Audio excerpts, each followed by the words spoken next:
Hello friends, എല്ലാവർക്കും good morning. അപ്പോൾ ഇഷ്ടമാത്രത്തിന് ഇന്നത്തെ സൂപ്പർ ഹിറ്റ് വിശേഷത്തിലേക്ക് എല്ലാവർക്കും സ്വാഗതം. അങ്ങനെ നമ്മുടെ ആഷിതയും അതേപോലെ തന്നെ ലയയും കൂടി ഇരുന്ന് സംസാരിക്കുകയാണ്. അപ്പോൾ മാധവ് ഇതുവരെ വന്നില്ല എന്നൊക്കെ ചോദിച്ചപ്പോഴേക്ക് എവിടെ വരാനായിട്ട്, എവിടെയെങ്കിലും കുടിച്ച് ലെക്ക് കെട്ട് കിടക്കുന്നുണ്ടായിരിക്കും. ഇതായിരിക്കും സംഭവിച്ചിട്ടുണ്ടാവുക. ഈ ഇടയായിട്ട് മാധവിന് കുറച്ച് കുടി കൂടുതലാണ്. ഇതൊക്കെ സഹിക്കാൻ വേണ്ടി മാത്രം ഞാൻ എന്ത് തെറ്റ് ചെയ്തു ദൈവമേ എന്നൊക്കെ പറയുകയാണ് നമ്മുടെ ലയ. അങ്ങനെ ലയ രണ്ടും സംസാരിച്ചുകൊണ്ടിരിക്കുമ്പോഴാണ് പെട്ടെന്ന് കോളിംഗ് ബെല്ല് കേൾക്കുന്നത്. അപ്പോൾ കോളിംഗ് ബെല്ല് കേട്ട് കഴിഞ്ഞപ്പോഴേക്ക് എടുത്ത് വായിക്കും ലയ പറയാണ്, ദേ വന്നിട്ടുണ്ട്, ആള് വന്നിട്ടുണ്ട്, കുടിച്ച് ലെക്ക് കേട്ട് 4 കല്ലായിരിക്കും വന്നിട്ടുണ്ടാവുക, പോയി കഥ തുറന്നു കൊടുക്ക് എന്നൊക്കെ പറയാം. അപ്പോൾ ആഷിതയാണെങ്കിൽ വേറെ ഒന്നും നോക്കാതെ കഥ തുറക്കുക. കഥ തുറന്നു കഴിഞ്ഞപ്പോഴേക്കും ദാ നിൽക്കുന്നു നമ്മുടെ മാധവനെ പിടിച്ചുകൊണ്ട് നിൽക്കുകയാണ് മഹേഷിൻ്റെ കൂടെ ഇഷിതയുണ്ട്. ഇവരെ കണ്ടു കഴിഞ്ഞപ്പോഴേക്കും ആഷിത ആകെ ഞെട്ടിപ്പോവാണ്. അപ്പോൾ മാധവ് ഈ കുടിച്ച് ലെക്കുകെട്ടിൽ ഇങ്ങനെ പിച്ചുമ്പേയൊക്കെ ഇങ്ങനെ പറഞ്ഞുകൊണ്ടിരിക്കുക. അപ്പം മാധവേ, ഇതെന്താ മാധവേ എന്നിങ്ങനെ ചോദിക്കുമ്പോൾ ഈ ലയ തിരിഞ്ഞു നോക്കുക. അപ്പം ലയ തിരിഞ്ഞു നോക്കി കഴിഞ്ഞപ്പോഴേക്കും ഇവർ 3 പേര് നിൽക്കുന്ന കാഴ്ചയാണ് കാണുന്നത്. ഇത് കണ്ട ലയക്ക് ഒട്ടും സഹിക്കാനായിട്ട് പറ്റിയില്ല. അപ്പം ഈ നമ്മുടെ ആഷിത ചോദിക്കണം, ഇഷിത ഇത് എന്ത് പറ്റി, മാധവിനെ എവിടെ നിന്നാണ് കിട്ടി, നിങ്ങൾ എന്താ സംഭവിച്ചത് എന്നൊക്കെ ഇങ്ങനെ ചോദിച്ചു കഴിഞ്ഞപ്പോഴേക്കും അത് പിന്നെ ചേച്ചി ഞങ്ങൾ പുറത്തു പോയി വരികയായിരുന്നു. ആ സമയത്ത് വഴിയരികിൽ മാധവ് കുടിച്ച് ലെക്ക് കെട്ട് വല്ലാത്തൊരവസ്ഥയിൽ കിടക്കുകയായിരുന്നു. പിന്നെ ഞങ്ങൾ ഇങ്ങോട്ട് എടുത്തുകൊണ്ട് പോരുകയായിരുന്നു ചെയ്തത് എന്നൊക്കെ പറഞ്ഞുകൊണ്ട് മാധവിനെ നേരെ അകത്തേക്ക് കയറ്റിയതാ സെറ്റിലായിട്ട് അങ്ങോട്ട് ഇരുത്തുകയാണ്. ലയക്കാണയിലാകെ കാലിയും വരികയാണ്. അപ്പോഴാണ് മനസ്സിനി അമ്മയുടെ വരവ്. അപ്പോൾ മനസ്സിനിയമ്മ ചോദിക്കണം എന്താ കാര്യം എന്നൊക്കെ ചോദിച്ചപ്പോഴേക്കും നിങ്ങളുടെ മോൻ്റെ അവസ്ഥ കണ്ടില്ലേ, നിങ്ങളുടെ മോനിലെ കുടിച്ച് ലെക്ക് കെട്ട് ഈ ഒരു അവസ്ഥയിലാണെന്നൊക്കെ പറഞ്ഞു കഴിഞ്ഞപ്പോഴേക്കും ഈ അവസ്ഥയെ ഇവർ തന്നെ ആയിരിക്കും കാരണക്കാര്. കാരണം എൻ്റെ മോൻ ഇത്രയും വൈകി വരാറൊന്നുമില്ല. എല്ലാത്തിനും പിന്നിൽ ഇവളായിരിക്കും എൻ്റെ മോനെ വേദനിപ്പിച്ചിട്ടുണ്ടാവുക. ഇവളുടെ മനസ്സിലിരിപ്പൊന്നും ഇതുവരെയായിട്ടും ആർക്കും തിരിച്ചറിയില്ലല്ലോ എന്നൊക്കെ പറഞ്ഞുകൊണ്ട് അവിടെ ഇഷിതയെ കുറ്റപ്പെടുത്തുക. അപ്പോഴേക്കും നമ്മുടെ ലയ പറയാണ് ഈ മഹേഷിനോട്, നിങ്ങൾക്ക് നാണമില്ലേ, നിങ്ങൾ ആദ്യം ഒരു കല്യാണം കഴിച്ചാണ്, എന്നിട്ട് ഇവളെ പോലൊരുത്തിയെ കല്യാണം കഴിക്കേണ്ട വല്ല കാര്യം ഉണ്ടായിരുന്നോ? ഇവളും ഇവൻ്റെ കഴുത്തിൽ താലി കെട്ടിയതല്ലേ, ആ സ്ഥിതിക്ക് നിങ്ങൾ ഇവളെ സ്വീകരിക്കേണ്ട ആവശ്യം ഉണ്ടായിരുന്നു എന്നൊക്കെ ചോദിച്ചപ്പോഴേക്കും അതേ, എനിക്കും അത് തന്നെയാണ് നിങ്ങളോട് പറയാനുള്ളത്. ഞാനൊരു കല്യാണം കഴിച്ചാൽ എനിക്ക് 2 മക്കളും ഉണ്ട്. ആ സ്ഥിതിക്ക് എനിക്ക് കല്യാണം കഴിക്കാത്തൊരു പെണ്ണിനെ തന്നെ വേണമെന്ന് പറഞ്ഞാൽ അത് സാധിക്കോ? ഇല്ലല്ലോ. അതുകൊണ്ട് ഇഷിതയെ ഞാനങ്ങോട്ട് കല്യാണം കഴിച്ച്. പിന്നൊരു ചോദ്യം, നീ എല്ലാം അറിഞ്ഞുകൊണ്ട് തന്നെയല്ലേ മാധവനെ സ്വീകരിച്ചത്. അപ്പം എന്താ നിനക്ക് കുറ്റബോധമില്ലേ? നീ എന്താ ഈ കാര്യങ്ങൾ സ്വയം മനസ്സിൽ ചിന്തിക്കാത്തത് എന്നൊക്കെ പറഞ്ഞുകൊണ്ട് മഹേഷും നല്ല തക്ക മറുപടി കൊടുക്കുകയാണ്. അപ്പോൾ ഏതായാലും നിന്റെ ഭർത്താവിനെ പട്ടിയൊന്നും കടിച്ചു കീറാതെ ഞങ്ങൾ ഇവിടെ കൊണ്ടുവന്ന് ആക്കിച്ചു. ഇനി എന്താ തിരിച്ചു കൊണ്ട് അവിടെ തന്നെ ഇടണോ? വേണമെങ്കിൽ ഞങ്ങൾ ഇട്ടോളാം. എനിക്കതിന് യാതൊരു പ്രശ്നവുമില്ല. എനിക്ക് ആരെയും പേടിക്കേണ്ട കാര്യമില്ല. ഒരു മനസാക്ഷി കുത്തനുസരിച്ച് നിങ്ങളുടെ മകനെയും കൊണ്ട് ഞാൻ ഇങ്ങോട്ട് വന്നു, അത്രേ ഞങ്ങൾ ചെയ്തിട്ടുള്ളൂ. ഇതൊരു മനുഷ്യത്തിൻ്റെ പേരിൽ ചെയ്തെന്ന് മാത്രമേ ഉള്ളൂ എന്നൊക്കെ പറഞ്ഞപ്പോഴേക്കും ഞങ്ങൾ പോകാമെന്ന് പറഞ്ഞുകൊണ്ട് ഇവരങ്ങോട്ട് പോകാനായിട്ട് ശ്രമിച്ചു കഴിഞ്ഞപ്പോഴേക്കും ഈ മനസ്സിനെ അവിടെ പിടിച്ചു നിർത്തിയാണ്, നിങ്ങളവിടെ നിന്നേ എന്ന് പറഞ്ഞുകൊണ്ട്. അല്ല, നീ ആരാണെന്ന് നിൻ്റെ വിചാരം? ഇഷിതയുടെ മുഖത്ത് നോക്കി ചോദിക്കുകയാണ്. നിൻ്റെ അഭ്യാസങ്ങളോ അഭിനയങ്ങളൊന്നും എൻ്റെ അടുത്ത് ചിലവാകില്ല എൻ്റെ പൊന്നു മോളെ. നീ എന്തിനാണ് മാധവനെയും കൊണ്ട് ഇങ്ങോട്ട് വന്നതെന്നൊക്കെ എനിക്ക് മനസ്സിലായി. നിൻ്റെ മനസ്സിലിരിപ്പൊന്നും നടക്കാനായിട്ട് പോകുന്നില്ല. എൻ്റെ മകൻ്റെ ജീവിതം കുളം തോണ്ടണം, അതിനു വേണ്ടി ലയയുടെ മുന്നിൽ പെർഫോമൻസ് ചെയ്യാൻ വേണ്ടി അല്ലേടി നീ വന്നത് എന്നൊക്കെ പറഞ്ഞുകൊണ്ട് നല്ല മറുപടി പറഞ്ഞു കഴിഞ്ഞപ്പോഴേക്കും നമ്മുടെ ഇഷിതയ്ക്ക് അത് സഹിക്കാൻ പോലും പറ്റില്ല. ആ ഇഷിതയാണെങ്കിൽ നിങ്ങൾ അങ്ങനെയാണ് വിചാരിച്ചിരിക്കുന്നത്? പിന്നെ ഏതായാലും നിങ്ങൾ എനിക്ക് തന്ന ഉപകാരമില്ലേ, അത് വലിയൊരു ഭാഗ്യമായിട്ടാണ് ഞാൻ കരുതുന്നത്. കാരണം നിങ്ങൾ ആ സമയത്ത് എനിക്ക് പ്രസവിക്കാൻ കഴിയില്ല, ഞാനൊരു മച്ചിയാണെന്നൊക്കെ നിങ്ങൾ എല്ലാവരും മുന്നിൽ വിളിച്ചു പറഞ്ഞില്ലേ, അത് എനിക്കിപ്പോൾ ഒരു ഉപകാരമായിട്ടാണ് തോന്നുന്നത്. അല്ലെങ്കിൽ ആ സമയത്ത് നിങ്ങൾ അങ്ങനെ പറഞ്ഞില്ലായിരുന്നെങ്കിൽ മാധവൻ്റെ കൂടെ ഞാൻ ഇവിടെ ജീവിക്കേണ്ടി വന്നാനായിരുന്നു. എൻ്റെ പൊന്നെ, നിങ്ങളോടൊത്ത് ഈ വീട്ടിൽ ഞാൻ എങ്ങനെ ജീവിക്കാനാ? എൻ്റെ ആഷിതേച്ചിയെ കണ്ടു തന്നെ എനിക്ക് മനസ്സിലാക്കുന്ന കാര്യമല്ലേ. നിങ്ങൾക്ക് ആരാണ് മനസ്വിനിന്ന് പേരിട്ടത്?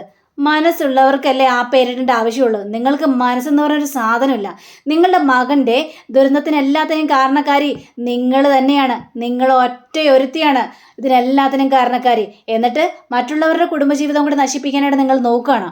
നിങ്ങളുടെ മുന്നിൽ ഒരു പ്രാവശ്യം ഞാൻ വന്നായിരുന്നു, എന്നെ ഉപദ്രവിക്കല്ലേ, എന്നെ വെറുതെ വിട്ടേക്ക് എന്ന് പറഞ്ഞുകൊണ്ട്. അതെന്താ, നിങ്ങളെ പേടിച്ചിട്ടാണ് ഞാൻ വന്നതെന്ന് നിങ്ങൾ വിചാരിച്ചോ? ഒരിക്കലുമില്ല. പക്ഷേ നിങ്ങളുടെ മകനെ കൊണ്ട് നിങ്ങൾ ഇനി അനുഭവിക്കാൻ കിടക്കുന്നതേ ഉള്ളൂ എന്നൊക്കെ പറഞ്ഞുകൊണ്ട് നമ്മുടെ ഇഷിത നല്ല മറുപടി കൊടുക്കണം. പിന്നെ നിങ്ങൾ അങ്ങനെ ചെയ്തുകൊണ്ടേ എനിക്ക് നല്ലൊരു ഭർത്താവിനെ കിട്ടി. ഇപ്പോൾ ഞങ്ങൾ സന്തോഷത്തോടെ സമാധാനത്തോടെ ജീവിക്കുന്നു, ഒരു പ്രശ്നങ്ങളും ഇല്ലാതെ ജീവിക്കുന്നു. അതിൻ്റെ കുശുമ്പും കണ്ണുകടിയൊക്കെ നിങ്ങൾ കൊണ്ടെന്ന് എനിക്ക് നന്നായിട്ട് തന്നെ അറിയാം. പിന്നെ ഒരു കാര്യം കൂടി നിങ്ങൾക്കറിയണോ, നിങ്ങളൊന്ന് ഒരു ഡോക്ടറോട് പറഞ്ഞില്ലേ ഞാൻ പ്രസവിക്കാൻ കഴിയാത്തൊരു സ്ത്രീയാണെന്ന് പറയാൻ? ആ ഡോക്ടർ തന്നെയാണ് ഇനി എൻ്റെ പ്രസവം എടുക്കാനായിട്ട് പോകുന്നത്, എന്നെ ചികിത്സിക്കുന്നതും ആ ഡോക്ടർ തന്നെയാണെന്ന് മഹേഷ് ഇഷിതയും കൂടി ഒപ്പം പറയാം. ഇത് കിട്ടുന്നപ്പോഴേക്കും ഈ മനസ്സുനിയാണെങ്കിൽ ആകെ ഞെട്ടിപ്പോയി, ഇത് എന്തൊക്കെയാണ് കേൾക്കുന്നതെന്നൊക്കെ ആലോചിച്ച് മനസ്സിനാകെ ഞെട്ടിപ്പോവാണ്. അപ്പോൾ എന്താ, വിശ്വസിക്കാൻ പറ്റില്ലേ? അതുകൊണ്ട് നിങ്ങൾ നിങ്ങളുടെ കുടുംബകാര്യം നോക്ക്, എൻ്റെ കുടുംബകാര്യം നോക്കാനായിട്ട് എനിക്കറിയാം. പിന്നെ മാധവ് വഴിയരികിൽ കിടന്നു. പകൽ സമയത്ത് തന്നെ പുറത്തിറങ്ങി നടക്കാൻ പറ്റുന്നൊരവസ്ഥയാണ്. അപ്പം രാത്രിത്തെ കാര്യം പറയണോ? വേണ്ട. അതുകൊണ്ട് ഇത്രയും നാൾ പരിചയമുള്ള ഒരാളെ അങ്ങനെ ഒരു അവസ്ഥയെ കണ്ടപ്പോൾ അവൾ ഇട്ടിട്ട് പോരാൻ തോന്നിയില്ല. അതുകൊണ്ടാണ് ഞാനും എൻ്റെ ഭർത്താവും കൂടി ഈ നിങ്ങളുടെ മകനെ ഇവിടെ എത്തിക്കാനുള്ള കാരണം. അത് ഇത്ര വലിയ തെറ്റായി പോയിന്നൊന്നും ഞാൻ വിചാരിക്കുന്നില്ല. പിന്നെ എൻ്റെ അടുത്ത് ഇനി മെക്കിട്ട് കയറാനേ നിങ്ങൾ വരാൻ നിൽക്കണ്ട. അപ്പോൾ തൊട്ട് നീ ആരും നോക്കിയാണ് ഈ തുള്ളുന്നത്, നീ എൻ്റെ അടുത്താണ് അഹങ്കാരം കാണിക്കുന്നത് എന്നൊക്കെ ചോദിച്ചപ്പോഴേക്കും നിങ്ങൾക്കൊരു മരുമകളുണ്ടല്ലോ, ആ മരുമകളുടെ അടുത്ത് നിങ്ങൾ അഹങ്കാരം കാണിച്ചാൽ മതി. അവളുടെ മനസ്സും നിങ്ങൾ ഓരോ കാര്യങ്ങളും പറഞ്ഞുകൊണ്ട് മാറ്റിക്കൊണ്ടിരിക്കുകയാണ്. അപ്പോൾ നമ്മുടെ ഇഷിത വീണ്ടും ഈ ലേയടുത്ത് ചെല്ലുകയാണ്. പിന്നെ നീ പറഞ്ഞല്ലോ നിൻ്റെ ഭർത്താവിനെ ഞാൻ വളച്ചെടുക്കാൻ നടക്കുകയാണെന്ന്, അതിൻ്റെ കാര്യമൊന്നും എനിക്കില്ല. എന്നെ എപ്പോൾ മാധവ് ഉപേക്ഷിച്ചോ അന്ന് മുതൽ മാധവിനായിട്ട് എനിക്ക് യാതൊരു ബന്ധവുമില്ല, എനിക്ക് അതിൻ്റെ ആവശ്യമില്ല. എനിക്ക് നല്ലൊരു ഭർത്താവുമുണ്ട്, എൻ്റെ ചുറ്റിനും എനിക്ക് എൻ്റെ മക്കളും ഉണ്ട്. അത് തന്നെയാണ് എൻ്റെ ഏറ്റവും വലിയ സന്തോഷവും സമാധാനവും ഒക്കെ.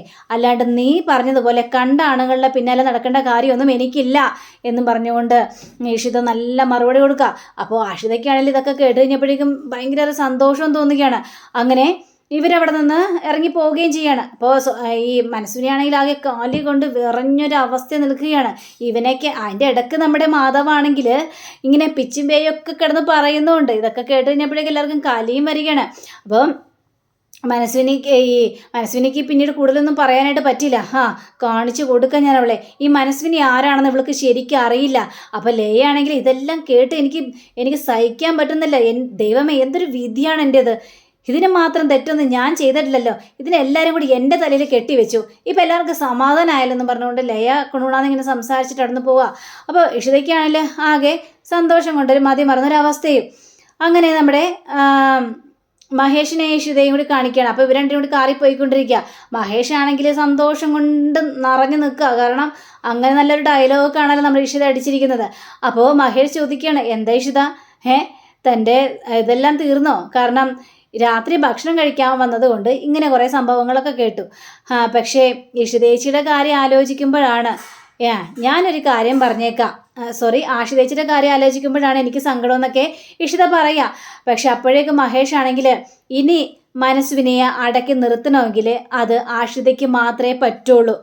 ആഷിത നല്ല സ്ട്രോങ് ആയിട്ട് തന്നെ നിൽക്കണം. എന്തൊക്കെയായിരുന്നു ആഷിതക്ക് ഇത്രയും ദുരന്തങ്ങളെല്ലാം അനുഭവിക്കേണ്ടി വന്നു. അതെല്ലാം അനുഭവിച്ച് ആ കുട്ടി എങ്ങനെയാണ് ആ വീട്ടിൽ നിൽക്കുന്നത്? അങ്ങനെ ഒരാളാണ് എന്നെ ഉപദേശിക്കാൻ വേണ്ടി വന്നത്, എൻ്റെ അനിയത്തിനെ എന്തിനാണ് ദ്രോഹിക്കുന്നതെന്നും പറഞ്ഞുകൊണ്ട് അല്ലേ? ഇതൊക്കെ കേട്ടുകഴിഞ്ഞപ്പോഴേക്കും നമ്മുടെ ഇഷിത ഒന്ന് ചിരിക്കുകയാണ്. അപ്പോൾ അതൊക്കെ മഹേഷ് മനസ്സിൽ തന്നെ വെച്ചിട്ടുണ്ടല്ലേ, അതങ്ങനെ മറക്കാനായിട്ട് പറ്റുമോ? ആ ഒരു ആഷിതയാണെങ്കിൽ ഇനി മനസ്സിനിടെ മുന്നിൽ നോക്കി തന്നെ നല്ല സ്ട്രോങ് ആയിട്ട് സംസാരിക്കണം. ആഷിതയ്ക്ക് മാത്രമേ ഇനി മനസ്സുവിനെ അടക്കി നിർത്താനായിട്ട് പറ്റുള്ളൂ. അടിച്ചാൽ തിരിച്ചടിക്കുന്ന പ്രകൃതമായിരിക്കണം ആഷിത, അല്ലെങ്കിൽ ആ കുടുംബത്തിൽ ജീവിക്കാനായിട്ട് സാധിക്കില്ല എന്നും മഹേഷ് പറയാണ്. അങ്ങനെ പറഞ്ഞുകൊണ്ടിരിക്കുന്ന സമയത്താണ് പെട്ടെന്ന് മഹേഷിനൊരു കോള് വരുന്നത്. അപ്പോൾ കോള് വരുന്നത് കണ്ടു കഴിഞ്ഞപ്പോഴേക്കും നമ്മുടെ ഇഷിത പറയുകയാണ്, ദൈവമേ അച്ഛനാണ് വിളിക്കുന്നത്, അച്ഛൻ ഇനി അങ്ങോട്ട് ചെന്ന് കഴിഞ്ഞാൽ പ്രശ്നമാക്കുമല്ലോ, നമ്മൾ പോയ വിവരം അച്ഛൻ അറിഞ്ഞു. അയ്യോ എൻ്റെ പൊന്നി ഇഷിത, അത് അച്ഛനൊന്നും അല്ല, അതെ സാന്ദ്രയാണ് വിളിക്കുന്നത്. സാന്ദ്ര പറയൂ സാന്ദ്ര. അതെ മഹേഷ് ഇപ്പോൾ ഉറങ്ങിയിട്ടില്ലെന്ന് എനിക്ക് മനസ്സിലായി, അതുകൊണ്ടാണ് ഞാൻ വിളിച്ചത്.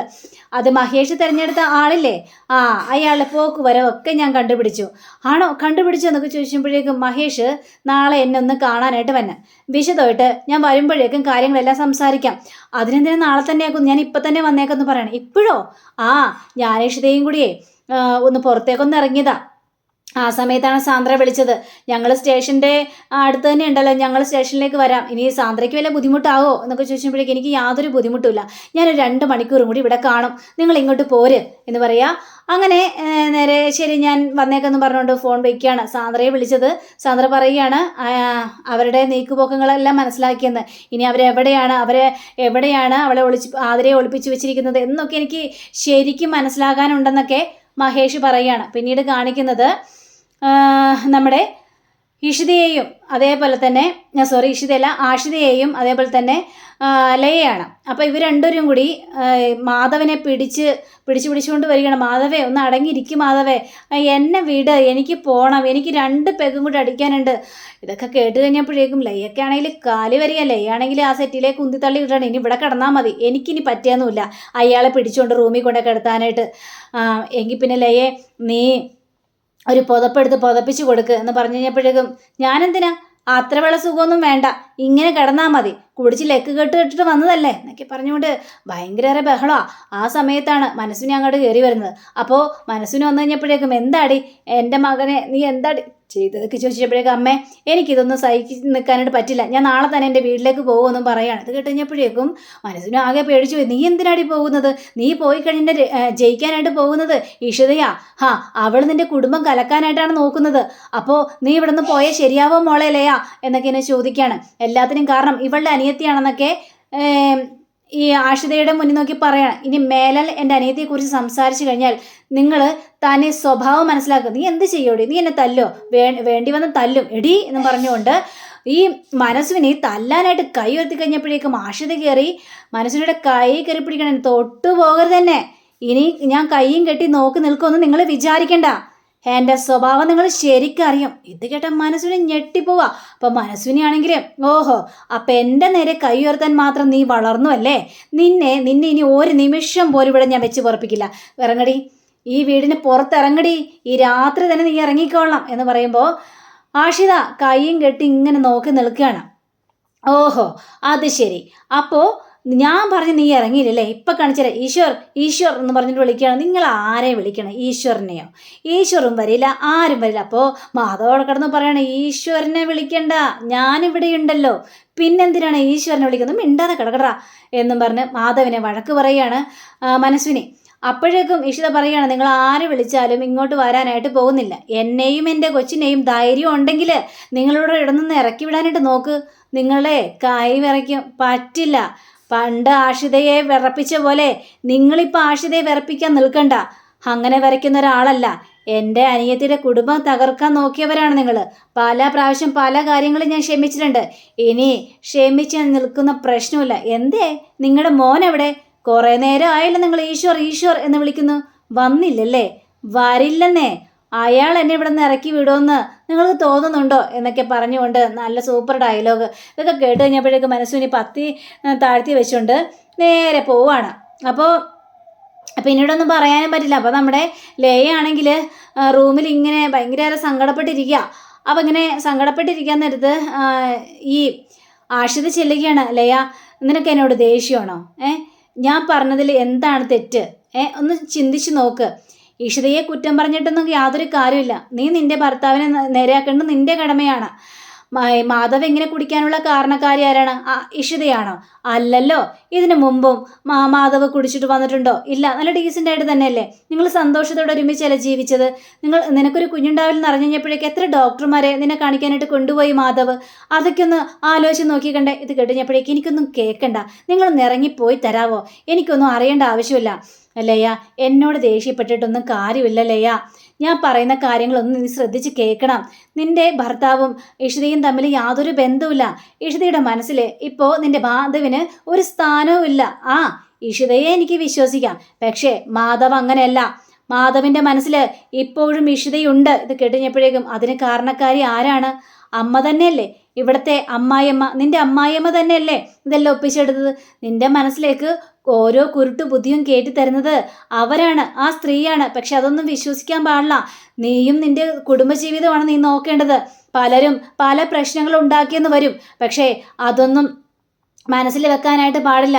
നിൻ്റെ ഭർത്താവിനെ ശരിയാക്കി എടുക്കണം, നിൻ്റെ ഭർത്താവിന് സ്നേഹം കൊണ്ട് മൂടേണ്ടതും ലയ നിന്റെ കടമയാണ്. ഇതെല്ലാം കേട്ടുകൊണ്ട് നിൽക്കുകയായിരുന്നു മനസ്വിനി. അപ്പോൾ മനസ്വിനി ഇനി എന്താ പറയാൻ പോകുന്നതെന്നൊക്കെ ആലോചിച്ച് നിൽക്കുക. അപ്പോൾ നമ്മുടെ ഇഷിത കുറേ ഉപദേശങ്ങൾ കൊടുക്കുകയാണ് ലയക്ക്. ദയവ് ചെയ്ത് നീ ഇവിടെ നിന്ന് പോകാൻ നിൽക്കരുത്. നീ പോയി കഴിഞ്ഞിട്ടുണ്ടെങ്കിൽ നിന്റെ ഭർത്താവാണ് തകർന്നു പോകുന്നത്. ഇഷിതയും മഹേഷും കൂടി അവനെ ഇവിടെ എടുത്തുകൊണ്ട് വന്നതാണ് ഇത്രയും വലിയ പ്രശ്നമായി പോയത്. എന്തിനാണ് അങ്ങനെ പ്രശ്നമാക്കുന്നത്? നോക്കിക്കണ്ടേ, പകൽ സമയം പോലും പട്ടികളൊന്നും നമ്മളെ വിടുന്ന ഇതല്ല. ആ രാത്രി സമയത്ത് കുടിച്ച് ലെക്ക് കെട്ട് വഴിയരികെ കിടന്നു കഴിഞ്ഞാൽ പട്ടി കടിച്ച് കീറി കൊന്ന് പിന്നെ കിട്ടാൻ പോകുന്നത് ചുമ മൃതദേഹങ്ങൾ മാത്രമായിരിക്കും. ഇതൊക്കെ കേട്ട് കഴിഞ്ഞപ്പോഴേക്കും നിങ്ങൾ എന്തൊക്കെ പറഞ്ഞാലും ശരി, ഞാൻ ഉറച്ച തീരുമാനം എടുത്തിരിക്കുകയാണ്. ഞാൻ എൻ്റെ വീട്ടിലേക്ക് പോകുക തന്നെ ചെയ്യുമെന്ന് ലയ പറയാ. അപ്പം അങ്ങനെയും കാണിച്ചുകൊണ്ടാണ് നമ്മുടെ ഇന്നത്തെ റിവ്യൂടെ അവസാനിച്ചിരിക്കുന്നത്. അടുത്ത റിവ്യൂവിനായി കാത്തിരിക്കുക. സബ്സ്ക്രൈബ് ചെയ്യുക. എല്ലാവർക്കും നല്ലൊരു ദിനം ആശംസിച്ചു. നമസ്കാരം. Thank you. ബൈ.